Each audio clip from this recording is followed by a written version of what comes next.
אלוהים נתן לך במתנה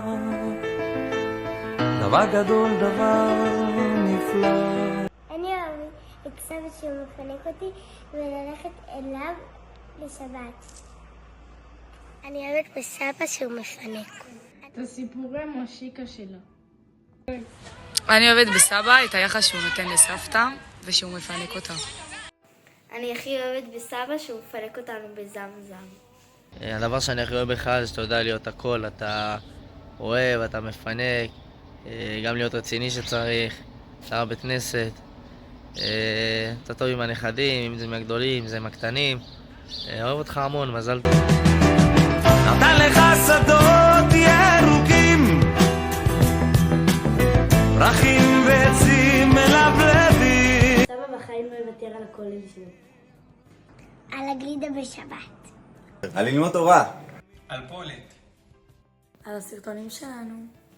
דוד אלי לא יוותר בחיים על בילוי עם פולט היקרה שלו, בילוי עם הנכדים המקסימים והילדים המהממים שלו. המון מזל טוב. סבא אלי לא מוותר על תפילות בזמן, אוהבת אותך. סבא בחיים לא יוותר על הנכדים שלו. אלי, אני מאחל לך בריאות, ואתה אל תוותר על השיעורי תורה ועל הנכדים היפים, ותמשיך להיות סבא מקסים ונהדר. תודה, מזל טוב. אני אומרת שסבא בחיים לא יוותר על שנת צהריים. דוד אלי לעולם לא יוותר על כוס תה עם לימון של אמא שלי. אלי בעלי היקר לא יוותר בחיים על לימוד בכולל בוקר ובכולל ערב. הוא לא יוותר על לימוד שעה לפני התפילה. הוא לא יוותר על לפנק אותי בכל הזדמנות. ועוד משהו, הוא לא יוותר על שטיפת הרצפה אחרי ארוחת צהריים. נתן לך במתנה דבר גדול, דבר נפלא. מה סבא ייקח להיבודד? אתה מגייס. איך איתו יחקת נורא? ברור שהצלחת. מה סבא ייקח לאי בודד? חליפה. יש לנו סבא מדוגם. אני חושב שהוא היה לוקח אקונומיקה לאי בודד. דוד אלי היקר, שאלו אותי מה תיקח איתך לאי בודד. אלבום תמונות של כל המשפחה ושל כל עם ישראל. האהבה שלך למשפחה שלך ואהבת החינם לכולם כל כך בולטת וראויה להערכה ולהערצה. הלוואי וכולנו נדבק באהבת חינם שלך. שיהיה במזל טוב דוד אלי. ברור שהוא לוקח את המחסן. את הגמרא שלו. אלי היקר, קח איתך לאי בודד קודם כל קרם הגנה. חשוב. דבר שני, תיקח איתך לאי בודד קודם כל את חוש ההומור שלך. את טוב הלב, את אורך הרוח ואת הערכים שצברת עם השנים. חשוב כדי לשרוד. קח איתך גם את פולט, הילדים והנכדים. אמנם זה יהיה בודד, אבל כדי שלא תרגיש בודד, קח אותם איתך. אם אתה יכול להכניס אותי לתיק קטן, קח אותי גם. אני אשמח. שיהיה לך יום הולדת שמח והרבה מזל טוב. אוהבת.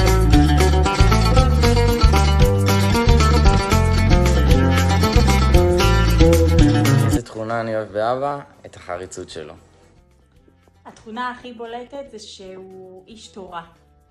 ממש איש תורה, שהתורה והמצוות חשובות לו, והוא הולך איתם עד הסוף.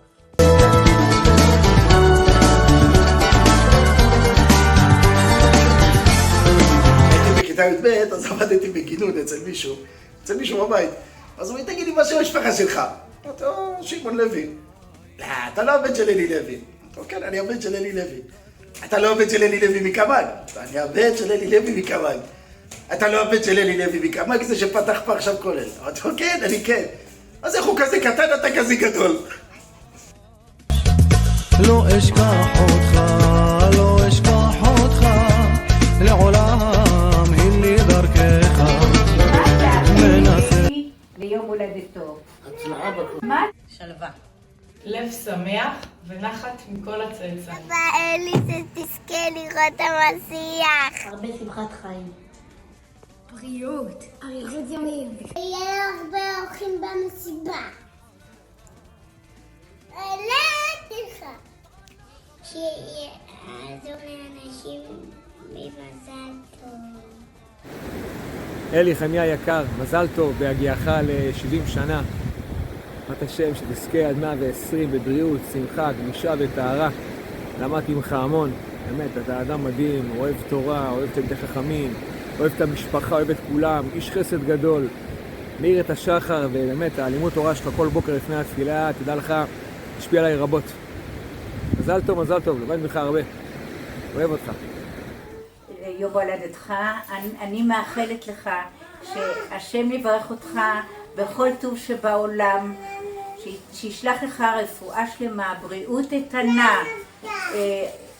נחת, שלווה, שמחה, ולהרבה שנים רבות. אמן ואמן. אבא שלי היקר, אני מאחלת לך ליום ההולדת, בריאות, אושר, שפע של שמחה, שפע של טוב, כי הכי מגיע לך בעולם.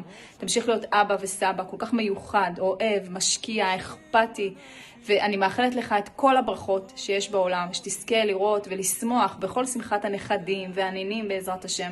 תמשיך להיות צדיק כמו שאתה, אוהבים אותך כל כך, ותודה רבה על כל מה שאתה עושה בשבילנו, אוהבים אותך.